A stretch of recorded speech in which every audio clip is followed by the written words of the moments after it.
بسم اللہ والحمد للہ والصلاة والسلام علی ابی القاسم محمد بن عبد اللہ خاتم النبیین۔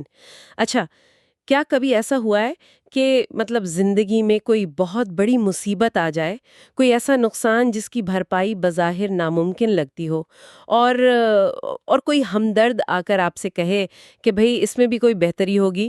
جی ہاں، یہ جملہ تو ہم سب نے اپنی زندگی میں کبھی نہ کبھی ضرور سنا ہوتا ہے۔ بالکل، اور ہم سن تو لیتے ہیں مگر اندر ہی اندر ایک کشمکش چل رہی ہوتی ہے نا، کہ آخر اس تکلیف میں، اس بظاہر نظر آنے والی تباہی میں کیا بہتری ہو سکتی ہے؟ وہ فوری طور پر سمجھ نہیں آ رہی ہوتی۔ ایسا ہی ہے، ہم اس دنیا کی بے ترتیبی کو دیکھتے ہیں اور سوچتے ہیں کہ کیا واقعی اس سب کے پیچھے کوئی بے عیب نظام موجود ہے بھی یا نہیں؟ تو آج کے اس تفصیلی جائزے میں ہمارا مشن اسی پیچیدہ سوال کا جواب تلاش کرنا ہے۔ یعنی آج ہم ایک بہت ہی زبردست موضوع پر بات کرنے والے ہیں۔ بالکل، آج ہم اللہ تعالیٰ کے دو نہایت عظیم ناموں کا گہرا مطالعہ کریں گے، ایک الحکم یعنی مکمل فیصلہ کرنے والا، اور دوسرا الحکیم یعنی کامل حکمت والا۔ ہمارا مقصد یہ سمجھنا ہے کہ یہ نام محض کتابوں میں لکھے ہوئے تجریدی تصورات نہیں ہیں، بلکہ یہ کائنات کے نظام اور ہماری روزمرہ کی جد و جہد کو سمجھنے کی کلید ہے۔ اور دیکھیں، یہ واقعی ایک ایسا موضوع ہے جو ذہن کے بند دریچوں کو کھول دیتا ہے۔ اگر ہم زندگی کے بکھرے ہوئے ٹکڑوں کو ایک بڑی تصویر کے تناظر میں جوڑنے کی کوشش کریں تو کائنات کا کوئی بھی ذرہ، کوئی بھی لمحہ ان دو ناموں کے دائرہ کار سے باہر نہیں ہے۔ صحیح۔ اصل میں ہمارا سب سے بڑا المیہ یہ ہے کہ ہم دنیا کے ہر واقعے کو اپنے نہایت محدود علم اور وقتی مفادات کے پیمانے پر پرکھتے ہیں، اور ظاہر ہے جب پیمانہ ہی چھوٹا ہوگا تو ساری الجھنیں وہیں سے جنم لیں گی۔ بالکل، پیمانہ ہی چھوٹا ہے۔ تو اس الجھن کو سلجھانے کے لیے ذرا بالکل بنیادی بات سے آغاز کرتے ہیں، زبان اور لغت کے اعتبار سے۔ جب ہم لفظ حکمہ کی جڑ یعنی ہا کاف میم پر غور کرتے ہیں تو ایک بہت دلچسپ پہلو سامنے آتا ہے۔ جی، اس کا بنیادی لغوی معنی کیا بنتا ہے؟ اس کا لغوی معنی ہے منع کرنا یا روکنا، اور میں جب اس کے بارے میں پڑھ رہی تھی تو مجھے ایک بڑی زبردست تشبیہ ملی۔ عربی زبان میں گھوڑے کی لگام کو حکمہ کہا جاتا ہے۔ اب ذرا ایک لمحے کے لیے ایک انتہائی طاقتور، سرکش اور تیز رفتار گھوڑے کا تصور کریں۔ جو بے قابو ہو سکتا ہے۔ جی، وہ اپنی پوری طاقت کے ساتھ دوڑ رہا ہے اور کسی بھی کھائی میں گر سکتا ہے۔ وہ لگام یعنی حکمہ دراصل اس کی طاقت کو ختم نہیں کرتی، بلکہ اسے بھٹکنے اور تباہی کی طرف جانے سے روکتی ہے، اسے ایک سمت دیتی ہے۔ واہ، کیا بات ہے! بالکل اسی طرح حکمت ایک ایسی باطنی قوت ہے جو انسان کو جہالت، بے وقوفی اور ناانصافی سے روکتی ہے۔ یہ سمجھیں کہ یہ شعور کا وہ بریکنگ سسٹم ہے جو ہمیں تباہ ہونے سے بچاتا ہے۔ یہ تشبیہ اس تصور کو سمجھنے کے لیے نہایت شاندار ہے، اور اسی نقطے سے ایک اور حیران کن بات نکلتی ہے۔ دیکھیں، ہم اپنی روزمرہ کی گفتگو میں لفظ حاکم کا استعمال بہت کرتے ہیں، ہے نا؟ ہاں، عام طور پر کرتے ہیں۔ حاکم تو کوئی بھی عام انسان ہو سکتا ہے، کوئی قاضی، کوئی ثالث جو دو لوگوں کے درمیان جھگڑے کا فیصلہ کر دے۔ لیکن جب ہم الحکم کہتے ہیں تو یہ عربی قواعد کے لحاظ سے مبالغہ کا صیغہ ہے۔ یعنی اس میں شدت آ جاتی ہے۔ بالکل، اس کا مطلب ہے وہ واحد ہستی جس کے فیصلے میں کبھی کوئی خامی، کوئی چوک یا کوئی ناانصافی نہ ہو۔ ہم انسانوں کے فیصلوں میں تو ہمیشہ جذبات یا جلد بازی کی آمیزش ہو سکتی ہے نا؟ اور انسان ایک ہی وقت میں ماضی، حال اور مستقبل کا مکمل ادراک بھی تو نہیں رکھ سکتا۔ ایسا ہی ہے، انسان کا علم محدود ہے، لیکن الحکم کا فیصلہ ان تمام انسانی کمزوریوں سے پاک ہوتا ہے۔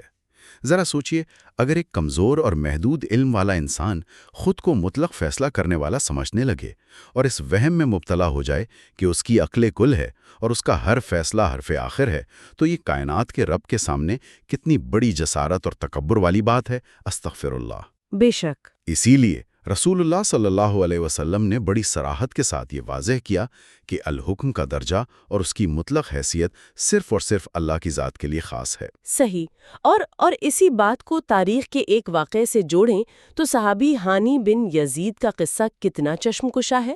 تاریخ بتاتی ہے کہ وہ اپنے قبیلے کے لوگوں میں اس قدر پیار اور احترام کی نگاہ سے دیکھے جاتے تھے کہ لوگ انہیں باقاعدہ ابو الحکم کہہ کر پکارتے تھے۔ جی ہاں، وہ اپنے دور کے اپنی قوم کے ایک انتہائی معزز اور دانا شخص تھے۔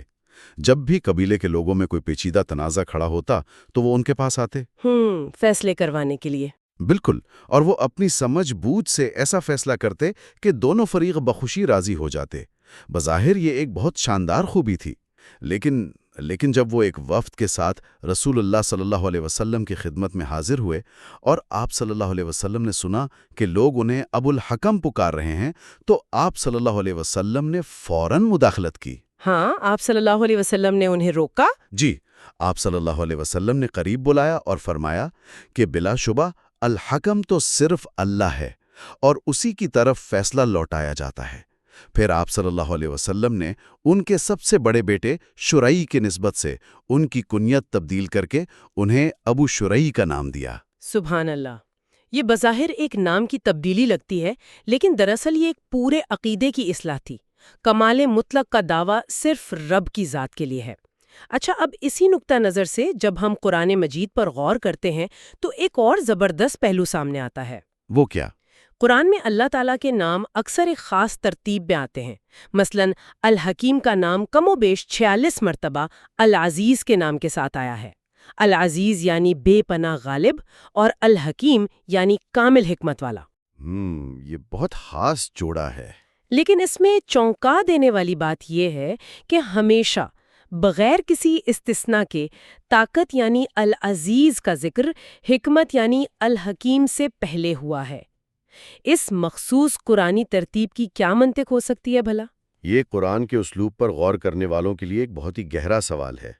اس کا جواب امام ابن القیم کے ایک نہایت شاندار تجزیے میں ملتا ہے۔ وہ سمجھاتے ہیں کہ العزیز کا تعلق کمال قدرت، دبدبے اور بے پناہ طاقت سے ہے۔ بالکل، جو صاف نظر آتی ہے۔ جی، جب کوئی انسان اس کائنات کی وسعتوں پر نظر ڈالتا ہے، چاہے وہ فلک بوس پہاڑ ہوں، سمندر ہوں یا طوفان ہوں، تو اسے کائنات کو چلانے والی بے پناہ طاقت کھلم کھلا نظر آ جاتی ہے۔ طاقت اپنا مشاہدہ خود کرواتی ہے، یعنی وہ فوری اور واضح ہوتی ہے۔ لیکن اس کے برعکس جو حکمت ہے وہ فوری طور پر سطح پر تیرتی ہوئی نظر نہیں آتی۔ حکمت کو سمجھنے کے لیے ٹھہراؤ، غور و فکر کی ضرورت ہوتی ہے، اسے کھوجنا پڑتا ہے۔ اس لیے کائنات کے رب نے اپنی طاقت کو پہلے بیان کیا اور الحکیم کو بعد میں۔ اس کا مطلب ہے طاقت پہلے اپنا لوہا منواتی ہے، انسان کو مروب کرتی ہے، اور پھر جب انسان ٹھہر کر سوچتا ہے تو اسے اس طاقت کے پیچھے چھپی ہوئی حکمت کا جلوہ نظر آتا ہے۔ بالکل ایسا ہی ہے۔ اور اگر ہم اسے دنیاوی اعتبار سے دیکھیں تو یہ بات کتنی سچ ثابت ہوتی ہے کہ طاقت کا نشہ انسان کو کس قدر اندھا کر دیتا ہے۔ انسان کے پاس ذرا سا اختیار آ جائے تو وہ فرعون بننے کی کوشش کرتا ہے۔ بغیر حکمت کے طاقت کا بے مہار استعمال کتنا خوفناک اور ظالمانہ ہو سکتا ہے۔ استغفر اللہ۔ بے شک یہ ایک ناقابل تردید تاریخی حقیقت ہے۔ جب بھی طاقت اور حکمت ایک دوسرے سے الگ ہو جائیں تو طاقت محض ظلم، جبر اور بربریت بن کر رہ جاتی ہے، اور حکمت اگر طاقت سے محروم ہو تو وہ محض ایک کمزوری بن جاتی ہے۔ بالکل۔ لیکن کائنات کے مالک کی سب سے بڑی صفت یہ ہے کہ اس کی بے پناہ طاقت اس کی کامل حکمت کے ساتھ ایک اٹوٹ رشتے میں جڑی ہوئی ہے۔ اس میں ایک ایسا سنسا توازن ہے جو عقلوں کو دنگ کر دیتا ہے۔ تو پھر یہاں ایک سوال یہ پیدا ہوتا ہے کہ یہ جو کائناتی حکمت اور عظیم فیصلے ہیں، یہ ہماری اس جیتی جاگتی دنیا میں نافذ کس طرح ہوتے ہیں؟ دیکھیں، اسے سمجھنے کے لیے ہمیں کائنات میں نافذ اللہ کے فیصلوں کی 3 بنیادی اقسام کو سمجھنا ہوگا۔ سب سے پہلا ہے تکوینی یا قدری فیصلہ۔ اچھا۔ یہ وہ فیصلے ہیں جن سے اس پوری کائنات کا نظام چل رہا ہے، جیسے پیدائش کا عمل، موت، رزق کی تقسیم۔ دوسرا ہے شرعی یا دینی فیصلہ، یعنی وہ قوانین اور حلال و حرام کے ضابطے جو وحی کے ذریعے نازل کیے گئے۔ صحیح۔ اور تیسرا ہے جزائی فیصلہ، یعنی اس دنیا کے اعمال کے نتیجے میں روز قیامت کا حساب کتاب، جہاں انعام اور سزا طے پائے گی۔ یہ جو تکوینی یا قدری فیصلے ہیں، انہیں جب ہم دیکھتے ہیں تو ذہن سیدھا تخلیق کے عجائبات کی طرف جاتا ہے۔ ذرا انسانی وجود کی پیچیدگی کو ہی دیکھ لیں۔ ایک حقیر سے نطفے سے شروعات ہوتی ہے اور پھر وہ اربوں خلیوں پر مشتمل ایک پیچیدہ اعصابی نظام بن جاتا ہے۔ سبحان اللہ! یا پھر آسمان کی بے عیب وسعت کو دیکھیں اور قرآنی مثالوں میں اونٹ کی حیرت انگیز ساخت کا بار بار ذکر ہے۔ وہ صحرا کے بے رحم شرائط میں ہفتوں تک پانی کے بغیر زندہ رہنے کے لیے کیسی حیرت انگیز مشین کی طرح ڈیزائن کیا گیا ہے۔ بالکل، ان چیزوں پر جب ہم غور کرتے ہیں تو یہ یقین رگو پے میں اتر جاتا ہے کہ اس کائنات کی کوئی ایک چھوٹی سی چیز بھی بے مقصد نہیں بنائی گئی۔ یہاں کوئی اندھا اتفاق نہیں ہے۔ اور یہی وہ مقام ہے جہاں انسان کو اپنی حقیقت کا ادراک ہوتا ہے۔ جب ہم کائنات کے اس بے عیب نظام کو دیکھتے ہیں اور پھر اپنے انسانی وجود کی طرف پلٹ کر دیکھتے ہیں، اپنی خامیوں اور بیماریوں کا جائزہ لیتے ہیں کہ ہم کس قدر محتاج اور قدم قدم پر غلطیاں کرنے والے وجود ہیں، استغفر اللہ۔ واقعی ہم بہت کمزور ہیں۔ اور پھر کائنات کی اس بے نظیر حکمت پر غور کرتے ہیں تو انسان کی عقل ششدر رہ جاتی ہے۔ ہمارا اپنا کمزور وجود چیخ چیخ کر گواہی دیتا ہے کہ اسے بنانے والا کوئی الحکیم ہے۔ بے شک، لیکن اب یہاں ایک بہت بڑی الجھن کھڑی ہوتی ہے جس نے صدیوں سے لوگوں کو پریشان کر رکھا ہے۔ وہ کون سی الجھن ہے؟ الجھن یہ ہے کہ اگر اللہ الحکم بھی ہے اور الحکیم بھی ہے اور اس کائنات کا ہر چھوٹا بڑا واقعہ، ہماری ہر کامیابی اور ناکامی اسی کی طے کردہ تقدیر سے ہو رہی ہے، تو پھر انسان کوشش ہی کیوں کرے؟ یہ سوال بہت اٹھایا جاتا ہے۔ ہم دن رات ہاتھ پاؤں کیوں ماریں؟ کیا یہ زیادہ منطقی نہیں لگتا کہ ہم بس ہاتھ پر ہاتھ رکھ کر بیٹھ جائیں کہ جو مقدر میں لکھا ہے وہ تو ہو کر ہی رہے گا؟ دیکھیں، یہ تقدیر کے باب میں پیدا ہونے والا وہ سب سے خطرناک مغالطہ ہے جس میں الجھ کر لوگ اپنی عملی زندگی تباہ کر لیتے ہیں۔